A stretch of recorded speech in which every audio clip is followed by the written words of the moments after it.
R. Maniyamma Institute of Science and Technology, Tanjavur. Mechanical engineering with specialization in energy engineering, robotics and industrial automation.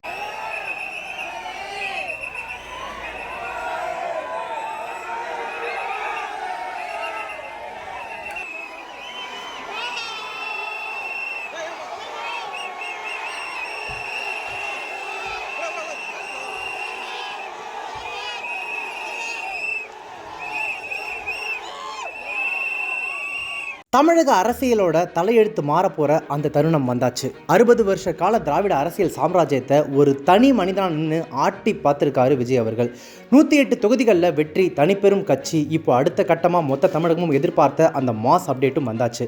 தமிழக வெற்றி கழகத்தோட சட்டமன்ற குழு தலைவராக விஜய் அவர்கள் ஒரு முறை தான் தேர்வு செய்யப்பட்டிருக்காரு.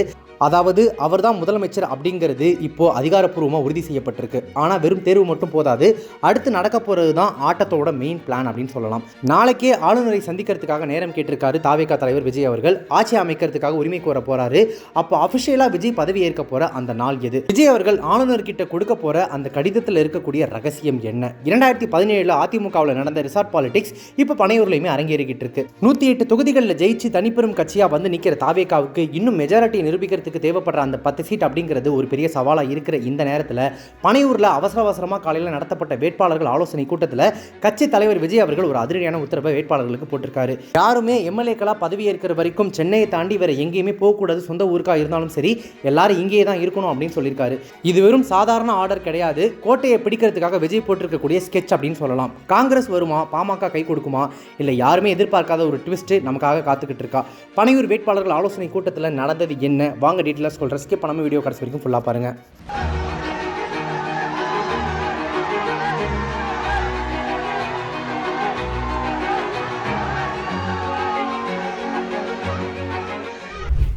இன்றைக்கி காலையில் பனையூரில் தாவேகா தலைமை அலுவலகம் முன்னாடி கூடின கூட்டத்தை பார்த்தா இது வெறும் கட்சி அலுவலகமா இல்லை ஒரு மாநிலத்தோட அதிகார மையமானு தோன்ற அளவுக்கு அவ்வளோ பரபரப்பு. விஜய் அவர்கள் தன்னுடைய நீலாங்கரை வீட்டிலேருந்து கிளம்புனதுலேருந்தே எல்லா கேமராக்களும் எல்லா மீடியாக்களும் அவருடைய காரை ஃபாலோ பண்ண ஆரம்பிச்சிட்டாங்க. கட்சி அலுவலகம் வந்து சேர்ந்ததும் தன்னுடைய கட்சி அலுவலகத்தில் இருக்கக்கூடிய தங்களுடைய கொள்கை தலைவர்களுடைய சிலைகளுக்கு மாலை அணிவித்து மரியாதை செலுத்திட்டு அப்புறமா உள்ளே போனார்.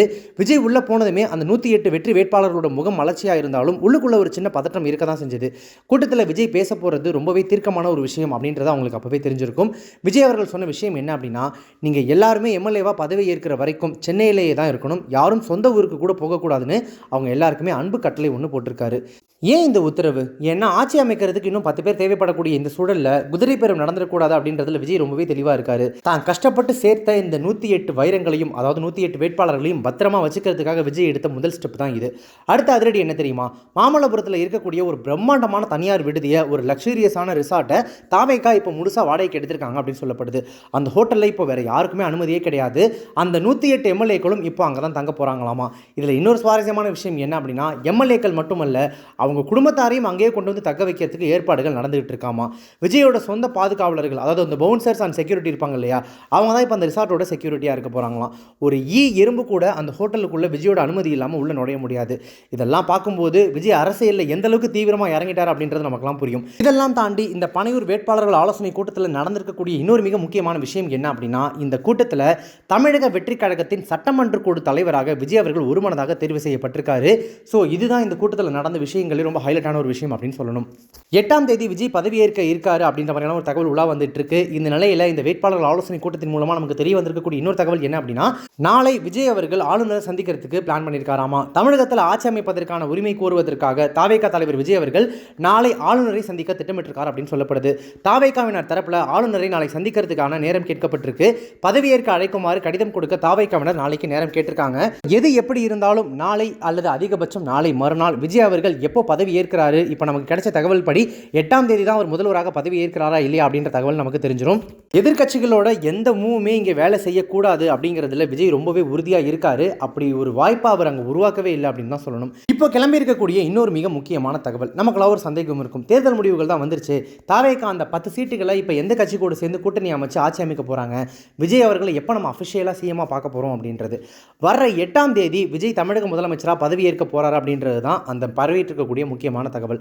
அந்த 10 இடங்களுக்கான மேஜிக்கை விஜய் ஆல்ரெடி செஞ்சு முடிச்சிட்டாரு அப்படின்னு அரசியல் வட்டாரத்தில் பேசிக்கிறாங்க. அதாவது பெரும்பான்மையை நிரூபிக்க தேவைப்படக்கூடிய அந்த 10 எம்எல்ஏக்களை எந்த கட்சியிலேருந்து கூப்பிடலாம், அல்லது எந்த கட்சி கூட கூட்டணி அமைக்க போகிறாங்க அப்படின்றது ஆல்ரெடி ஒரு இழுபறியாக கூட்டணி பேச்சுவார்த்தை அது இதெல்லாம் போயிட்டு இருக்கக்கூடிய நிலைமையில் விஜய் ஆல்ரெடி இந்த கூட்டணி பேச்சுவார்த்தையெல்லாம் பேசி முடிச்சிட்டாரு அப்படின்ற மாதிரி பேசிகிட்டு இருக்காங்க நிறைய பேர். என்ன விஷயம் அப்படின்றது அஃபிஷியலாக வந்தால் தான் நமக்கு தெரியும். காங்கிரஸ் மற்றும் பாமகவோட பேச்சுவார்த்தை ஒரு முடிவுக்கு வந்துட்டதாகவும் அதனால தான் பதவியேற்பு விழாவுக்கான வேலைகள் சைலண்டாக ஒரு பக்கம் நடந்துட்டு இருக்கிறதாகவும் சொல்கிறாங்க.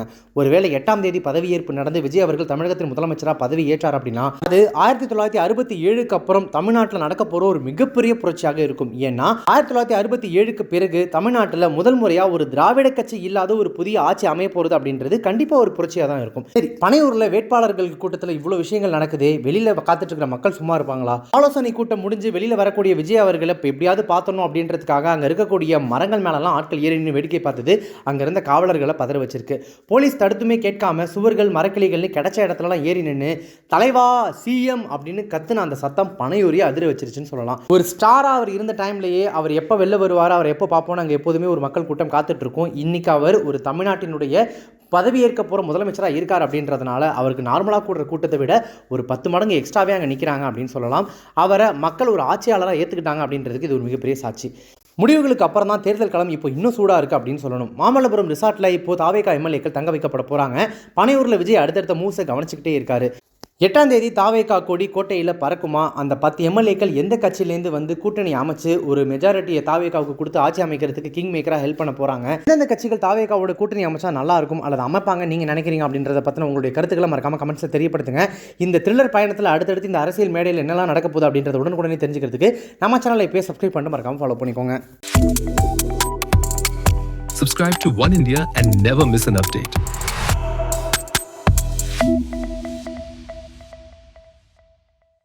Periyar Maniammai Institute of Science and Technology, Tanjavur. We are the future.